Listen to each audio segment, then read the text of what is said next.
అందరికీ తెలుసుకోవాల్సిన విషయం ఏంటంటే ప్రధానంగా 3 అంశాలు ఉన్నాయి దీంట్లో. ఒకటి ఏంటి అంటే ఇది చాలా ప్రైమరీ న్యూట్రియంట్. అంటే ఏ దిగుబడికైనా ఏ పంటకైనా మనకు ప్రధానంగా కావాల్సింది 3.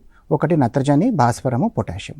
ఈ నత్రజని కీలకం ఎందుకు అంటే అది చాలా మొబైల్ న్యూట్రియంట్. అంటే అది బాగా మొబైల్ న్యూట్రియంట్ అంటే ప్లాంట్లోనే కాదు సాయిల్లో కూడా అది బాగా చంచలత్వం ఉంటుందన్నమాట. సో అందుకు అది లభ్యత అనేది చాలా తక్కువ ఉంటుంది. మనం ఎప్పుడు కూడా మనం నత్రజని లభ్యత 100 కిలోలు వేస్తే కేవలం 30 నుంచి 40 కిలోల లభ్యతే. అంటే ఓన్లీ 30 to 40% దాని ఎఫిషియన్సీ. సో అందుకు అండ్ అది కాకుండా నత్రజని మనకు దిగుబడి మీద గణనీయంగా మనకి ఇది దాని ప్రభావం చూపిస్తుంది. ఎందుకు అంటే ఇది వెజిటేటివ్ గ్రోత్కైనా రిప్రొడక్టివ్ గ్రోత్కైనా దేనికైనా ఈ నత్రజని అనేది చాలా ముఖ్యమైన అంశము. అంతేకాకుండా పంట మన ఎన్నో రకాల న్యూట్రియంట్స్ తీసుకుంటుంది. దాంట్లో అత్యధికంగా తీసుకునేది ఈ నత్రజని. అందుకు ఈ ప్రభావం అనేది చాలా విపరీతంగా మనకి పంట పొలాల్లో ఉంటుంది.